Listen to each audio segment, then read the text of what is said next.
Year one series का ये दूसरा वीडियो है। इस वीडियो को देखने से पहले आप इसका जो फर्स्ट वीडियो आया था उसको आप देखिए, और उसमें पूरा हम लोग डिटेल्स में थ्योरी डिस्कस किए थे कि आईटीआर किसको फाइल करना है, किसको नहीं फाइल करना है, क्या लिमिटेशंस है। और इस वीडियो में हम लोग पूरा डिस्कस करेंगे, प्रैक्टिकली देखेंगे कि हम लोग आईटीआर कैसे फाइल करेंगे। ठीक है, तो चलिए हम लोग स्टार्ट करते हैं। सबसे पहले देखते हैं कि हम लोग के पास जो प्रॉपर डॉक्यूमेंट क्या क्या इसके लिए रिक्वायरमेंट है और वो है कि नहीं। तो इसके लिए सबसे पहले हम लोग देखते हैं कि जो डॉक्यूमेंट्स हैं वो सबसे पहला है कि अगर आपको कहीं से आपका सबसे पहले बैंक स्टेटमेंट, ठीक है। दूसरा क्या है, आपको एआईएस डाउनलोड कर लेना है, ठीक है, एनुअल इन्फॉर्मेशन स्टेटमेंट। दूसरा क्या है, अगर कहीं से आप अगर सैलरीड पर्सन है तो आपको फॉर्म 16 मिला है, तो वो फॉर्म 16 आप अरेंज कर लीजिए। उसके बाद क्या है, अगर कोई इंटरेस्ट सर्टिफिकेट है तो वो देख लीजिए आपको। तो ये सब सारा डॉक्यूमेंट्स आप सबसे पहले देख लीजिए और उसके अनुसार से अपना कंप्यूटेशन बना लीजिए।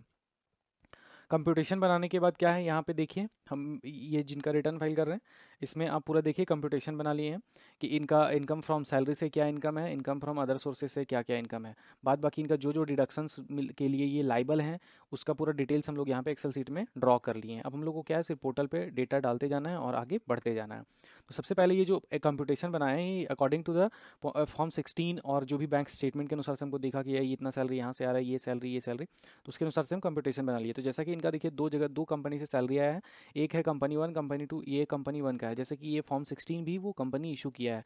जिससे क्या होता है कि बहुत सारा कंपनी जो छोटा लेवल पे है वो अपना टीडीएस रिटर्न नहीं फाइल करता, तो वो फॉर्म 16 जो है इशू नहीं कर पाता। लेकिन बहुत सारी कंपनियां हैं जो टीडीएस रिटर्न फाइल करते हैं तो वो फॉर्म 16 आपका इशू कर देगा।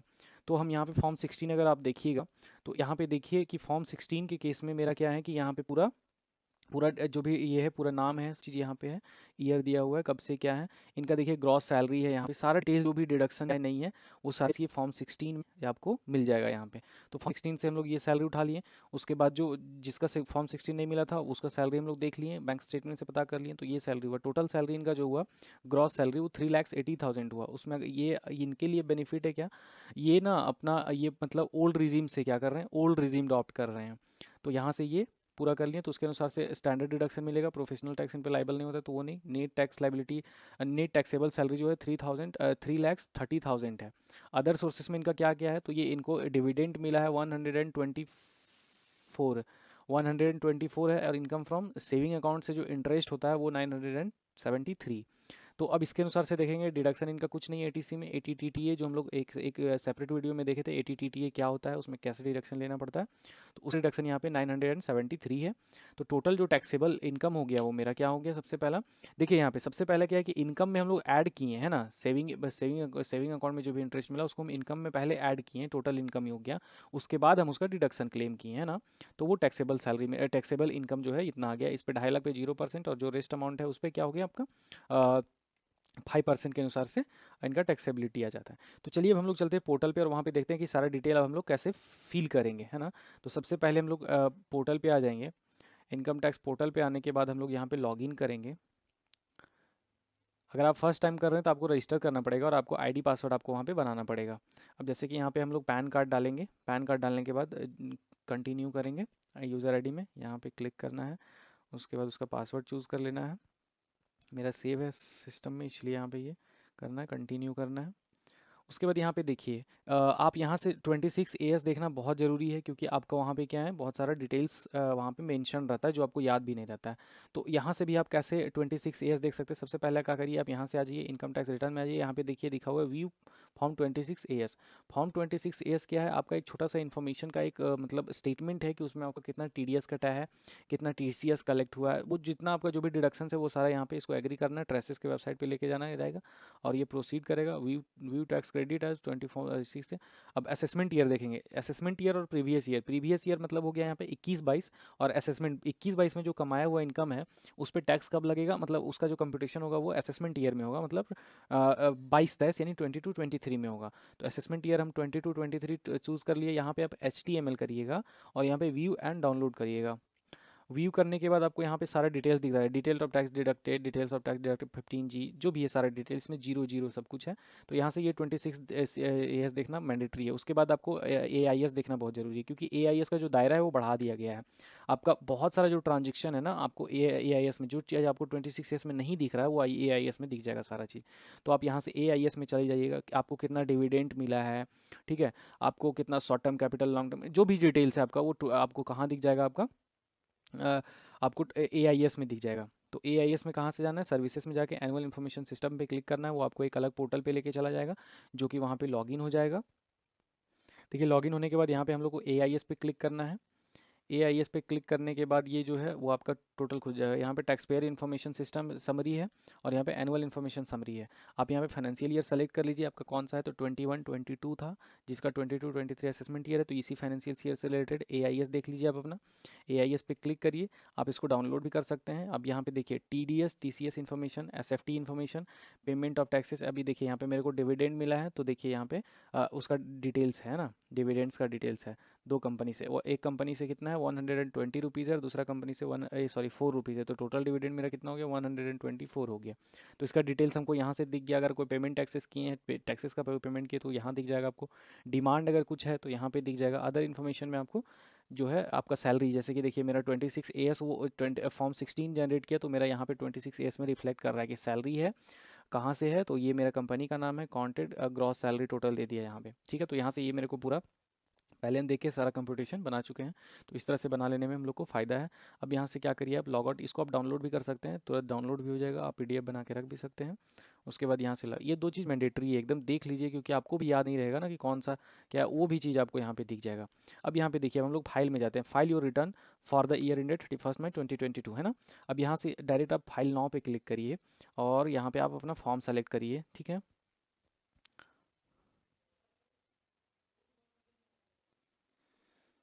ये आ गया है। अब यहाँ पे आप असेसमेंट ईयर सेलेक्ट कर लीजिए, करंट में ये सेलेक्ट करना है, ऑनलाइन रिकमेंडेड है तो ऑनलाइन कर लीजिए यहाँ पे, ऑफलाइन में नहीं जाना है, ऑनलाइन करना है। उसके बाद यहाँ पे क्या करना है, to file a fresh income tax return, start new filing पे क्लिक करना है। उसके बाद यहाँ पे आप अपना कैटेगरी चूज़ करिए, आप इंडिविजुअल हैं, हाफ है या अदर्स है, तो इंडिविजुअल है, कंटिन्यू करिए। उसके बाद यहाँ पे क्या बोलता है, I know which ITR form I need to file, तो आप यहाँ पे ITR 1 सेलेक्ट कर लीजिए, क्योंकि हम लोग ITR 1 फाइल करने वाले हैं, क्योंकि हम लोग का 50 लैक्स से इनकम कम है, तो यहाँ पे हम लोग देखें, ठीक है। आगे लेट्स गेट स्टार्टेड पे क्लिक करना है, यहाँ पे फर्स्ट क्लिक करना है। ये प्रीवियस वीडियोज़ में हम डिस्कस कर चुके हैं हर टॉपिक के बारे में। अब यहाँ से क्या का पूरा यहाँ पे टैब ओपन हो गया, ये भी पूरा टैब के बारे में प्रीवियस वीडियोस में डिस्कस किए हैं, आप वहाँ पे जाके देख सकते हैं। तो अब यहाँ पे देखिए सबसे पहला क्या है कि पर्सनल इन्फॉर्मेशन में आपको सारा चीज़ कंफर्म करना होगा और यहाँ पे एंटर करना पड़ेगा, ठीक है। जैसे कि वेरीफाई और पर्सनल इन्फॉर्मेशन, ठीक है, सारा चीज़ यहाँ पे वेरीफाई करिए। उसके बाद नेचर ऑफ एम्प्लॉयमेंट में अगर आप PSU में हैं, अदर पेंशनर सेंट्रल गवर्नमेंट के अंदर है, स्टेट गवर्नमेंट में है, तो आप यहाँ पे ये चीज़ चूज़ कर लीजिए। इस केस में क्या है, अदर्स आएगा, है ना।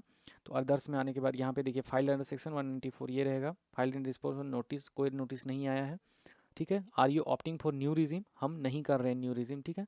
न्यू रिजिम और ओल्ड रिजिम के बारे में आगे डिस्कस कर लेंगे किसी और वीडियो में कि कौन किसको सेलेक्ट करने में फ़ायदा है। अब यहाँ पे आप किसी एक बैंक को क्या करना है, मेरा 2 बैंक एडेड है, तो यहाँ पे किसी एक बैंक को रिफंड के लिए सेलेक्ट कर लेना है। उसके बाद क्या बोलता है, यहाँ पे हम लोग को कंफर्म कर लेना है, ऐसे कंफर्म करिएगा, अगर ऊपर कुछ कुछ भी एरर होगा तो आपको वो नोटिस दे देगा, या तो फिर वो कंफर्म नहीं होगा। ये कंफर्म हो गया, इसका मतलब सारा डिटेल सही था मेरा। अब यहाँ पे ग्रॉस टोटल इनकम में हमको एंट्री करना पड़ेगा।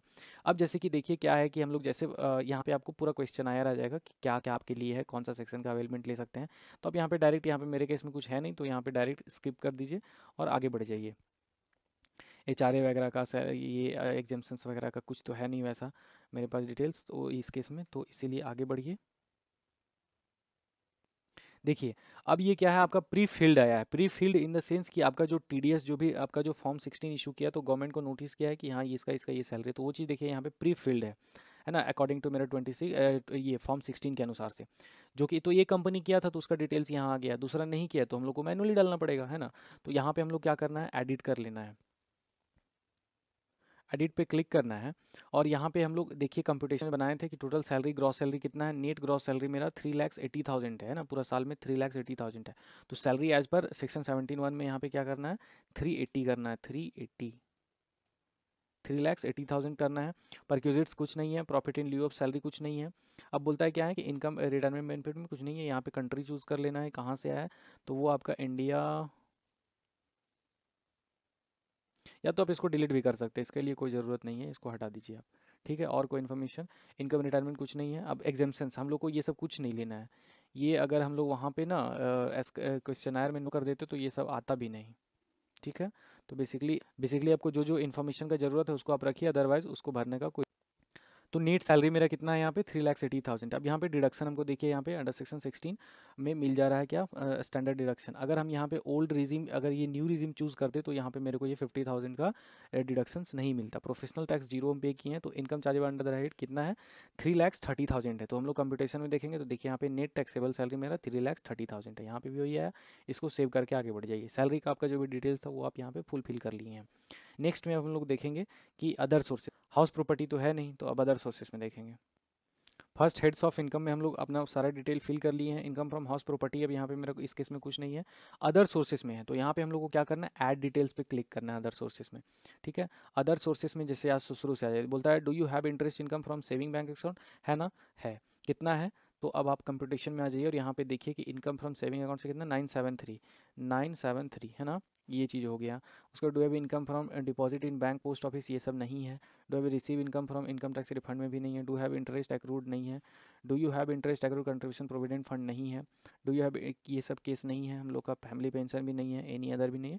यहाँ पे do you have dividend income, तो मेरे पास यस है। यहाँ पे कितना है, तो ये पूरा मेरे को लास्ट वाला कॉलम में डाल देना है, क्योंकि इसी बीच में हम लोग का क्या है, डिविडेंड रिसीव हुआ है 124 रुपीज़ है ना, कितना 124 रुपीज़। यहाँ पे इसको करके और क्या करना है, कंटिन्यू कर देना है।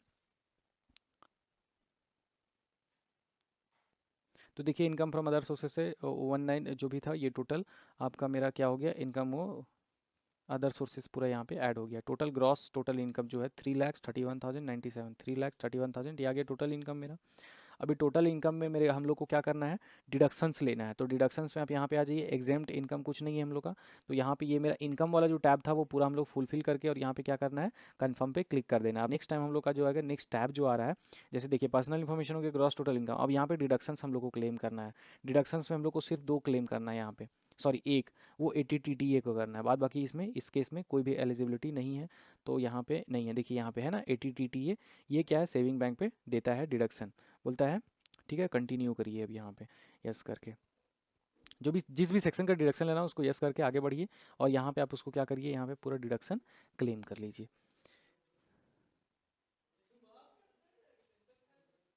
80 TTA में हम लोग ऐड कर लेंगे, यहाँ पे ऐड कर लेंगे कितना, तो जितना हम लोग इनकम एज्यूम किए थे उतना ही ना, एज्यूम क्या किए थे, जितना इंटरेस्ट मिला था उसका डिडक्शन मिल जाएगा, क्योंकि 10,000 से कम है। तो 973 पूरा यहाँ पे करके हम लोग ऐड कर लेंगे, है ना। यहाँ पे वार्निंग दे रहा है, डजेंट मैटर, बना के आगे बढ़िए आप। यहाँ से इसको आप टोटल डिडक्शंस में कंफर्म करिए। डिडक्शंस वाला टैब भी कंप्लीट हो गया। टैक्स पेड आपका जीरो है और ना ही आपको पेड करना है। ठीक है, टोटल जीरो है, इसको कंफर्म कर लीजिए आप, क्योंकि कोई टैक्स लाइबिलिटी बना ही नहीं था। तो अब यहाँ पे क्या करना है, टोटल टैक्स लाइबिलिटी, अब देखिए यहाँ पे कंप्यूटेशन, ये भी टैब में अब यहाँ पे मेरा क्या है, टोटल टैक्स लाइबिलिटी है तो 4,006, लेकिन क्या है कि रिबेट मिल जाता है हम लोग को, क्या है 87A का रिबेट मिल गया। तो उसके अनुसार से मेरा टैक्स लाइबिलिटी टोटल क्या हो गया, जीरो हो गया। अब इसको क्या करिए, आप कंफर्म करिए। जैसा कि हम लोग सारा टैब कंप्लीट कर लिए एक एक करके, और इसमें समझ भी लिए कहाँ क्या एंटर करना है, उसके बाद आपको प्रोसीड करना है। प्रोसीड पे क्लिक करने के बाद ये क्या है, you need to make payment of tax zero taxes, है ना। अब इसको आप, ये कंप्यूटेशन है टोटल आपका, ये आपका सी डिटेल्स करके आप इसको डाउनलोड भी कर सकते हैं, और पीडीएफ फॉर्मेट में डाउनलोड भी हो जाएगा ये आपका पूरा। तो कहीं कंप्यूटेशन देने में आपको आसानी होगा। जो जो डिटेल्स है टोटल आपका यहाँ पे ये आ जाएगा। इसको आप डाउनलोड भी कर लीजिए, यहाँ पे डाउनलोड करके रख सकते हैं, प्रिंट भी कर सकते हैं। अब यहाँ से ये देख लिया आप, यहाँ से अब आगे करना है प्रीव्यू रिटर्न, आपको क्या करना है, प्रीव्यू कर लेना है। अब यहाँ पे क्या करना है, आपको सेलेक्ट करिए अपना, एक्नॉलेज दीजिए सारे डिटेल, और प्रोसीड टू प्रीव्यू पे क्लिक करना है।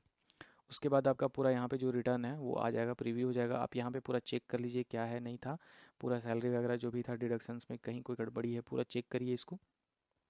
चेक करने के बाद आप क्या करिए, प्रोसीड टू वैलिडेट, मतलब जो भी फॉर्म ये फिल किए हम लोग, इसमें देखेगा ये अपने लेवल पे चेक करेगा कि जो बेसिक जो इन्फॉर्मेशन था वो फुलफिल हुआ है या नहीं। तो ये वैलिडेशन पे क्लिक करिएगा और ये अपने आप को ये मतलब वैलिडेट करेगा, बोला वैलिडेशन सक्सेसफुल। अब क्या करना है, प्रोसीड टू वैलिडेट हो गया, मतलब अब जितना का बेसिक रिक्वायरमेंट था सारा फुलफिल हो गया। अब यहाँ पे प्रोसीड टू वेरिफिकेशन पे क्लिक करना है। प्रोसीड टू वेरिफिकेशन पे क्लिक करने के बाद क्या है, आपको ओटीपी बेस्ड, अगर आधार है तो ये चीज़ सही है, अगर ई वेरीफाई लेटर करना चाहते हैं मतलब बाद में, तो वो बाद में आप करिए, कोई दिक्कत नहीं है। लेकिन इस केस में क्या है, आप लोग को यहाँ पे ईजी हो जाएगा ई वेरीफाई करने के लिए।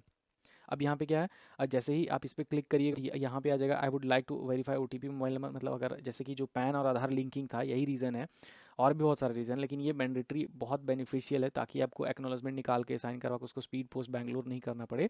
इन फॉर दैट आपको यहाँ पे ओटीपी आएगा, आप यहाँ पे ओटीपी सेलेक्ट करिए और यहाँ पे क्या करिए, कंटिन्यू करिए। तो जो आपका जो आधार में रजिस्टर्ड फ़ोन नंबर होगा उस पर क्या होगा, आपका वो चीज़ ओटीपी चला जाएगा। ओटीपी डालिए और आपका यहाँ पे रिटर्न चला गया, दैट्स इट। अब यहाँ पे जैसे कि ये ओटीपी डालिएगा और आपका रिटर्न चला जाएगा। तो ये था पूरा, हम लोग देखें कि ITR-1 कैसे फाइल करते हैं, पूरा एक शुरू से लेके लास्ट तक हम लोग देखें। तो अगर कहीं भी कोई कन्फ्यूज़न हो तो you can just ask, this is very simple, है ना। Thank you so much.